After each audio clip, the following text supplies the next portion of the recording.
Hello and welcome to Straight Talk. I'm Maria Ramos. Tensions near one of the world's most crucial waterways, the Strait of Hormuz, have reached levels unseen in years.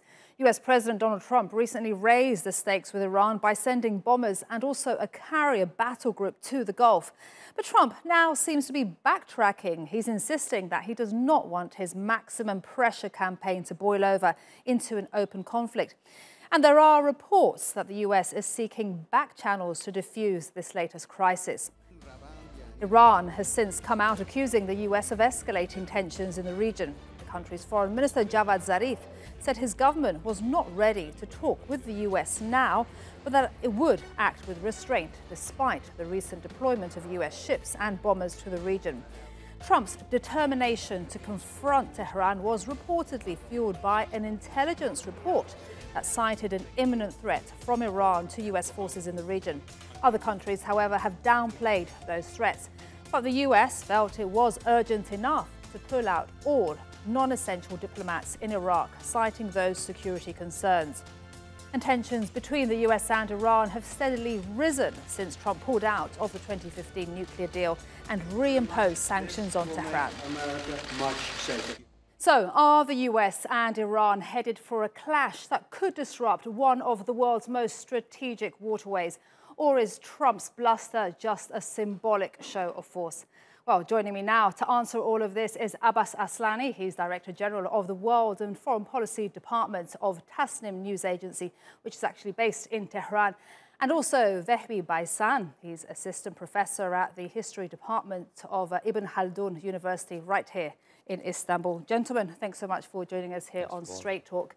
Abbas, you have flown in from Tehran. Tell us, what is the mood like there? What are people saying about this escalating tensions? Well, in relation to the likely conflict between Iran and the United States in the region militarily, inside Tehran, it seems much less likely than it seems from a far distance. And if you go to Tehran or other parts of Iran, you would see that the Iranians are having their normal life. And in relation with those threats or the talks by the American officials, not only they have not been worried, but there are jokes going on in the country.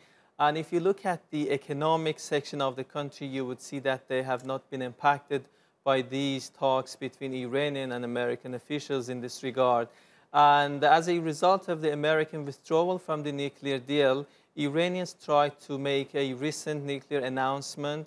And that was why? Because they think that the Europeans could not compensate the Americans' withdrawal from the nuclear deal. And Iran wanted to say that it means business and the country is serious this time. And if they cannot compensate and deliver on their promises, Iran will go toward the gradual withdrawal from the nuclear deal. And the second, I think, point is that if Europeans or the remaining members of the nuclear, they cannot fulfill their commitments, I think that will prove one point, and that is their ability or inability to resist the American pressure and to make that the point that geopolitically they are irrelevant if they do not have the United States on their own side. Okay.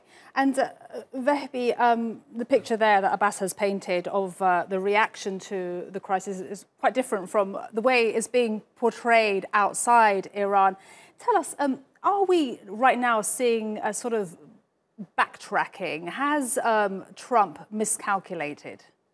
Well, Trump seems this time quite sending really strong signals towards Iran that actually this time they're very serious and they will, if any attack for proxy war may be as well, will be considered attack on US and they will react. But the problem is that we do not know what is it that Iran constitutes danger. You see, so that's very ambiguous. Yeah. So what is the threat? I mean, so if we don't know this, I mean, I really searched for it. And so when they sit on the table, we don't know what the negotiation is going to be. So because nothing much left on the table, as the same one like US didn't even bother providing some convincing argument about their withdrawing from the nuclear deal. So that's the same situation. So what they want from Iran. But I know Trump's talks in the UN opening ceremony in 2018, he was saying that Iran failed their people and the regime is guilty of this. But actually, do you really threaten a country for these unexplained reasons? But nevertheless, just recently Trump asked, or the Trump administration asked their American citizens to go out of Iraq. So they're giving signals that they will attack. But then why? We still don't know. We can, of course, we have guesses. We know what, they blame for Yemen, they're blamed for proxy war in Syria, and we know they support Hezbollah openly in Lebanon. But, I mean, if at all, they're doing this for many years. And why now? It's never explained. But I'm feeling, and unfortunately, this time it's very serious. You say it's very serious. And I want to ask you, Abbas, about John Bolton. How is he portrayed in Iran? Because for a very long time, he's been calling for regime change and also to bomb Iran. I have his op-ed here from the New York Times, 2015, to stop Iran's bomb Iran. Tell us, how is John Bolton seen in Iran? Well, John Bolton has been, in fact, in line with some opposition group which have been considered as terrorists, even not by Iran, but also the international organization for long. And they have been giving addresses and speeches among them. But he is considered as a hawkish and war-friendly element in the United States who have pushed for withdrawal from the nuclear deal. And they put 12 conditions vis-a-vis Iran set by Pompeo. But now Trump says that the only thing they want is that Iran not to have a nuclear weapon. That's exactly from a Western viewpoint that the JCPOA, meaning the nuclear deal, was supposed to do. They pulled out of the deal, but now they're talking about this issue, meaning that they left a negotiating table and a framework which was endorsed by United Nations Security Council resolution, but now they're talking about negotiation with Iran. And Bolton is considered to be in a team called by Iranian Foreign Minister as B team, including John Bolton, bin Salman, bin Zayed of United Arab Emirates, as well as Bibi Netanyahu of Israel.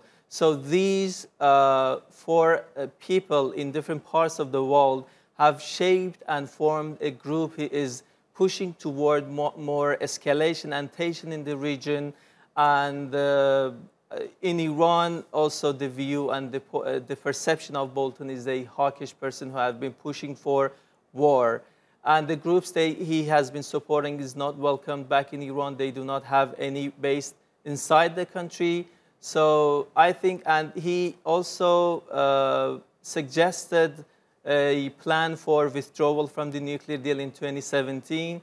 And that was how to go out of the nuclear deal and then to leave the issue of negotiation rhetorically possible and open. And that's why it is that in the case that the Americans are not really after negotiation, because they left the negotiation and the table, but they want to have another negotiation at a different table, ignoring the other parties and countries in the world. And Vehbi, I want to ask you about Turkey, because it cooperates with Iran and also the US. How does this situation right now impact their relationship? Well, actually, we share with Iran over 500 kilometers of border. To be precise, it's 560 kilometers. So it's a very long one. And same as Syria, we have a very long border, and the domestic war there actually ended up for Turkey costing so much. We have here around 3.5 million, what we call Syrians currently in Turkey. I mean, in the last couple of months, a lot of our trade relations at least slowed down because you can't really build up a strategy. You don't know what's happening and what US wants, and they're always threatening hitting Iran. As John Bolton, Abbas quite rightly explained it, they're like a cowboy strategy. First shoot and then ask. So, I mean, you cannot really dominate the world politics this way. So, for Turkey, it's very serious. Turkey never wants their really immediate neighbor to go into any type of war, because we have alliances, we have brotherhood. For centuries we are living together. This border has not been changed for centuries. So that's why Turkey is very concerned. But Turkey has very little to really interfere in the matter. most probably they will mediate in between the two countries to find a peaceful solution. So for Iran, they have to find a viable exit strategy. So as much we trust Iran's diplomatic skills, then we will, wait and see. But Turkey, the last thing wants to see is that anything happens to Iran and we have the refugee flows coming in. And Abbas, you know, if this crisis does calm down, because we have seen some mediation by the Swiss and also the Qataris overnight, who can claim victory, Iran or the US? Well, we have to wait and see what comes up, but whether the Americans are ready to negotiate and come back to the negotiating table, because that was they who left the table. But I think if there is any chance that the Americans, you know, they were arguing that by more economic sanctions, they can bring a better deal with Iran, but they have shifted toward the advocacy of a military options, and I'm not seeing that far from now that they will be shifting from military option to be forced to come back to the negotiating table. And I think the one who can claim victory on this issue is the international community, which isolated the United States as a result of the country's withdrawal from the nuclear deal and ignoring the other international partners and countries, not only vis-a-vis Iran, but in relation with other international agreements and accords. So if that thing happens and Americans come back to the negotiating table in the framework of the nuclear deal, that will be a victory for Iran as well as the international community. And Vehbi, last thoughts on this. How will this impact the region going forward? Very badly, very badly. I mean, we have past experience. Americans involved in Afghanistan created a failed state. Look at Iraq, we have another failed state. What Iraq is got to do with the September 11 attacks? Nothing, but they paid a heavy price.